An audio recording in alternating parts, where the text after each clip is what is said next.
Olá, meu nome é Geraldo Júlio Pitzer Santos, sou professor aqui da Faculdade de Medicina de Petrópolis e FASE.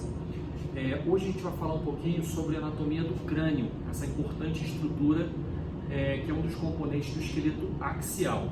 O crânio vai ser responsável por diversas funções, dentre elas, a função mais importante do crânio seria revestir e proteger o encéfalo, ou seja, a parte do sistema nervoso central, que é uma parte mais nobre, fica localizada superiormente, fica protegida, né, do meio exterior pelo crânio, importante osso, componente do esqueleto axial. Observando o crânio, nós vamos encontrar diversas estruturas que chamam a atenção na sua vista anterior. Anteriormente, nós temos três grandes orifícios, três grandes estruturas. Os dois orifícios das órbitas e um orifício mais inferior que nós chamamos de abertura piriforme. É um orifício que vai ter relação com a cavidade nasal.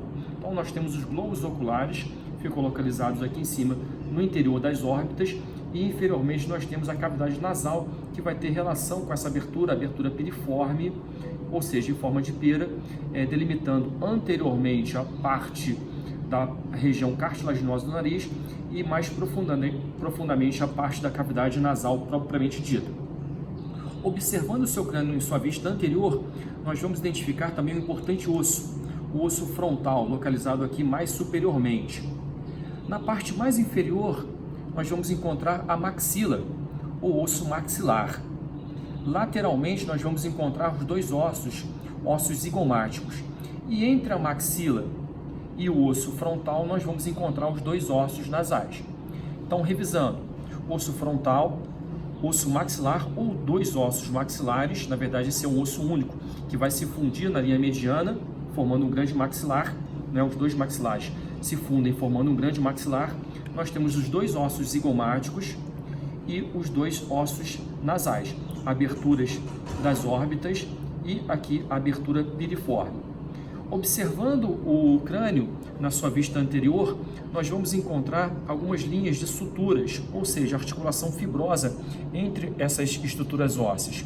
Uma sutura longitudinal, chamada sutura internasal, que vai articular os dois ossos nasais, e uma sutura entre a maxila e o osso nasal, sutura nasomaxilar dos dois lados, entre os ossos nasais e as maxilas, certo? Entre o osso zigomático e o osso frontal, nós temos uma outra sutura, uma sutura zigomático-frontal, certo? Dos dois lados, já que nós temos dois ossos zigomáticos. No interior da órbita, nós temos diversos orifícios. Nós temos 9 orifícios no seu interior. O mais importante seria o canal óptico, por onde você vai ter a passagem do segundo par craniano, que é o nervo óptico, né, responsável pela percepção da visão, responsável por levar a informação da retina para a parte mais profunda, para a parte mais posterior do sistema nervoso central. Observando o crânio lateralmente, nós vamos encontrar um importante osso. Esse osso é o osso temporal, é o osso que se localiza na fossa temporal, ou seja, na parte mais lateral. E observando com atenção, nós vamos encontrar também um arco, chamado de arco zigomático. Esse arco zigomático, ele é formado por dois processos, pelo processo temporal do osso zigomático e pelo processo zigomático do osso temporal. Observem que profundamente ao arco zigomático nós temos uma fossa, chamada fossa temporal, por onde vai servir de origem e passagem de alguns músculos importantes, dos músculos da mastigação. Posteriormente ao osso temporal, nós vamos encontrar ainda um outro acidente ósseo, que seria o processo mastoide. O processo mastoide transforma o osso temporal no osso pneumático, já que dentro do interior do processo mastoide nós vamos encontrar algumas cavidades aéreas, né, tornando a classificação do osso temporal como sendo o osso zigomático, o osso pneumático, né? Superiormente ao crânio, nós vamos encontrar dois ossos importantes da calota craniana, que são os ossos parietais. Observem que são ossos planos que vão se articular anteriormente com o osso frontal, por intermédio de uma sutura chamada sutura coronal, e vão se articular entre si por intermédio de uma sutura chamada sutura sagital. Então, os dois ossos parietais, direito e esquerdo, se articulam entre si, formando uma grande sutura chamada sutura sagital. Observem também que o osso parietal ele vai se articular também com o osso temporal, por intermédio de uma outra sutura, que nós chamamos de sutura escamosa. e vai se articular posteriormente com o osso occipital, esse grande osso aqui, da parte mais posterior e da base do crânio, formando aqui os dois limites para uma sutura chamada de sutura lambidoide. Então, parte anterior do crânio, parte superior da norma vista de cima, a parte lateral juntamente com o osso temporal e o arco zigomático, e observando posteriormente nós vamos encontrar principalmente o osso occipital. Agora, observando o crânio na sua parte mais inferior, nós vamos notar que ele é rico em diversas irregularidades. Observando aqui e continuando a ter uma vista anterior, nós vamos identificar e relembrar que aqui nós encontramos a maxila, né? E agora nós vamos conseguir ver a maxila com uma vista inferior. E nós vamos notar que esta região, que é chamada de palato duro, né? Que seria o teto da cavidade oral, é formada pelo osso maxilar. Posteriormente ao osso maxilar, nós temos um osso transverso, que é chamado de osso palatino, formando aqui um dos componentes ósseos do palato duro.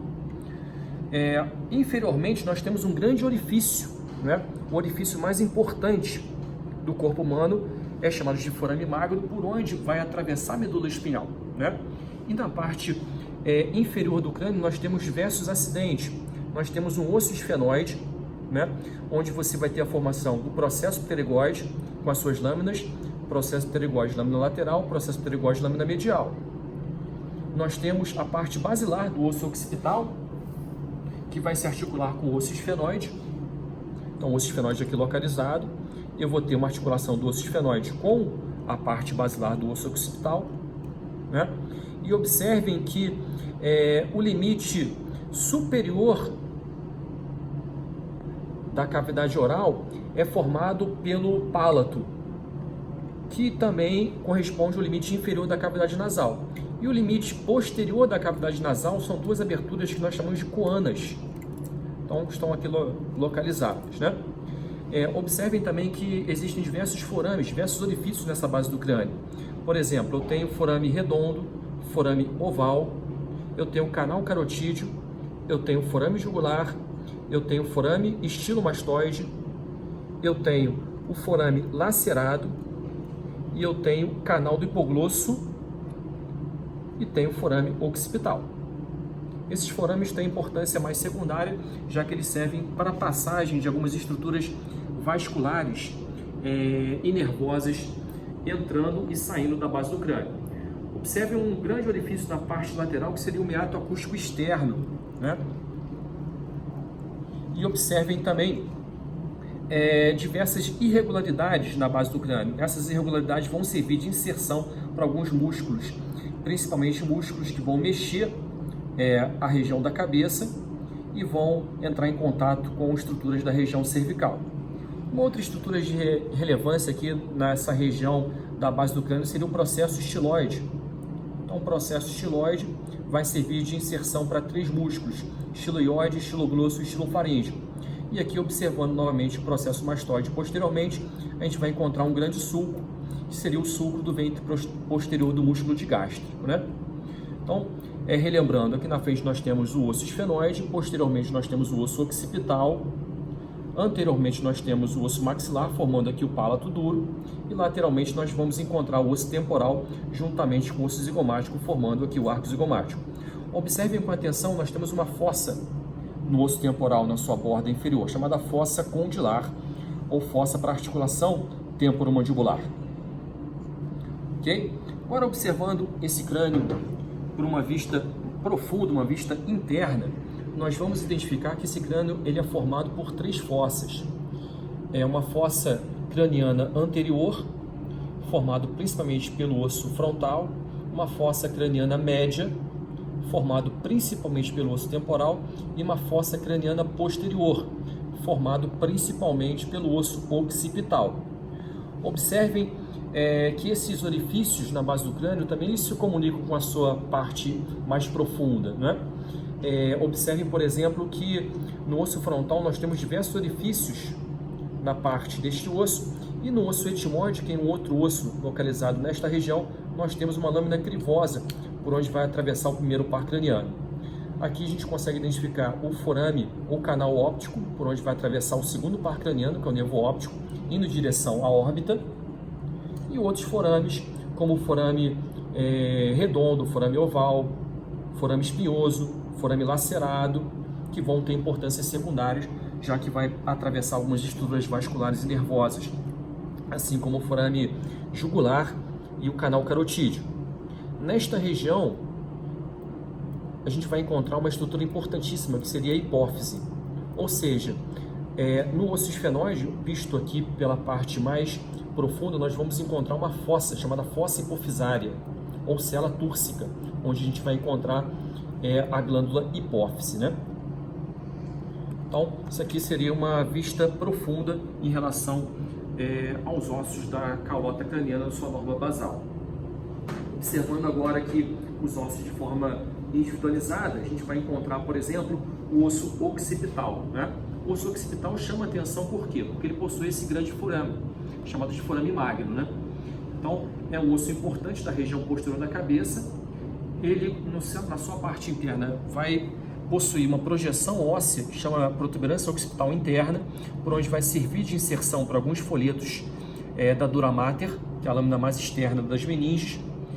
E, posteriormente, a gente vai encontrar também uma protuberância, chamada protuberância occipital externa, por onde vai servir de inserção de alguns músculos, que vão estar responsáveis pela localização e pela movimentação dessa região posterior da cabeça. Entre o côndilo occipital, que seria uma região responsável pela articulação com a primeira vértebra cervical, e a porção mais superior, nós vamos ter um canal chamado canal do hipoglosso, por onde vai atravessar o 12º par craniano. E aqui, como eu descrevi anteriormente, seria a parte basilar do osso occipital. Observando o osso de forma individualizada, diferente, seria o osso temporal. Nós vamos lembrar que nós possuímos um arco zigomático, que é formado pelo processo zigomático do temporal. Relembrando também do meato acústico externo, processo mastoide, e observando a base, né, a parte mais inferior, nós vamos encontrar alguns orifícios, né? Vamos encontrar a porção condilar do osso temporal, a porção escamosa do osso temporal e a porção petrosa do osso temporal, onde nós vamos encontrar a entrada aqui do canal auditivo. O meato acústico interno vai entrar em contato com esse osso e vai levar a informação do conduto auditivo externo, né, para a parte mais profunda, né, do crânio, atravessando a calota craniana e levando essa informação até a parte do cérebro, né, a parte do telencéfalo. Então, esse aqui seria um osso temporal, um osso individual, um osso da calota craniana. Observando um osso também muito importante, seria o osso esfenóide. É um osso-chave localizado na base do crânio. Ele tem um formato bastante peculiar, um formato de morcego, né? Ele possui, como eu falei, a célula túrcica ou fossa hipofisária, esta região onde nós vamos encontrar a glândula hipófise, né? Essa fossa hipofisária ela é limitada anteriormente pelos processos clinoides anteriores e posteriormente pelos processos clinoides posteriores. É um osso bastante particular, bastante peculiar. Ele possui alguns forames, alguns acidentes anatômicos, né? E é um osso pneumático, já que profundamente esta célula túrcica, né, observando uma vista superior, nós vamos encontrar um seio chamado seio esfenoidal, que transfere esse osso uma classificação pneumática. Observando a parte posterior do osso, nós vamos encontrar a asa maior e a asa menor do osso esfenoide, né? E observando aqui, a gente vai encontrar o processo pterygoide, onde você vai ter a inserção de alguns músculos importantes da mastigação. Na parte mais anterior, nós vamos encontrar o osso frontal, também um osso pneumático. Por quê? Porque nós vamos encontrar células aéreas no seu interior formando o seio frontal, que é um seio paranasal, né? É um osso bastante espesso, né?